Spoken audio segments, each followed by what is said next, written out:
morning and happy Lent again. As we make our way through Lent, I hope you've been enjoying the videos that we've been viewing from our different partners of Outreach for Hope. I'm here today to tell you a little story about partnership. And as I started Lent, I talked about how partnership really is about our relationships. This partnership I want to tell you about began in around 2005. It was a partnership that was created by our Greater Milwaukee Synod with the Diocese in Meru, Tanzania.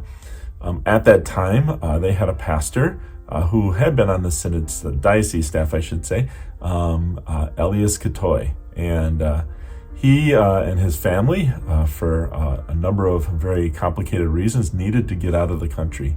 And our Synod partnered with the Meru Diocese to allow him to come here as a missionary to us, which seemed strange to us at the time because that's not how things were done. But the more we realized having him here, the more we realized how we needed to hear his voice. I was fortunate because even though I knew nothing about Tanzania at the time, St. Matthew's, where I had been serving for a number of years, was chosen as a place to be in partnership with the diocese and to have him serve on our staff there half-time.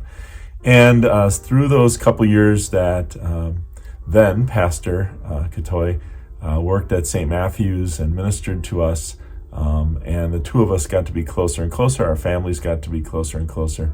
I really grew to love him, his family, and then through that time we did a trip to Tanzania together. And just that relationship with Tanzania continued to grow and blossom and flourish to the point where I was able to go back a number of times and continue to grow my relationships with the people at Singisi in Tanzania and the whole diocese there. It was such a great example to me of how those relationships that we begin continue to blossom and grow and connect us with other people, connect us with other organizations to the point where we are even countries coming together.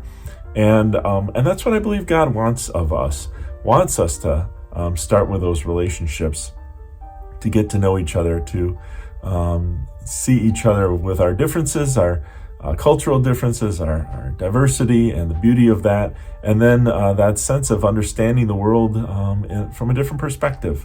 Understanding the world that God has created in its many faceted ways and the beauty that is there. So it's been a true joy and pleasure to have gotten to know now Bishop Elias, Bishop Katoy, and his family, and really get that sense of how our ministries are all interwoven together, and that's all because of the relationship that was founded so long ago in 2005.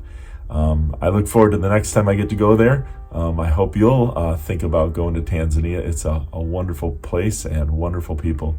And we give thanks to God for how God continues to build up the partnerships that we have that strengthens each other as we see the world in different ways through each other's eyes and ministries, and that we are blessed. We are blessed with each other and those relationships and partnerships that God forms in us. Let's take a moment in prayer together today. Dear great and gracious God, we give you thanks for these partnerships that you've created in us, founded on the relationships of getting to know one another and the joys and even the struggles as we walk together through this life, getting to experience life from a different person's perspective and learning about how they see the world. Bless us in our ministries and our relationships, in our partnerships, that we may continue to strengthen each other and even more importantly, grow closer to you. We thank you for all these things, and in your name we pray. Amen.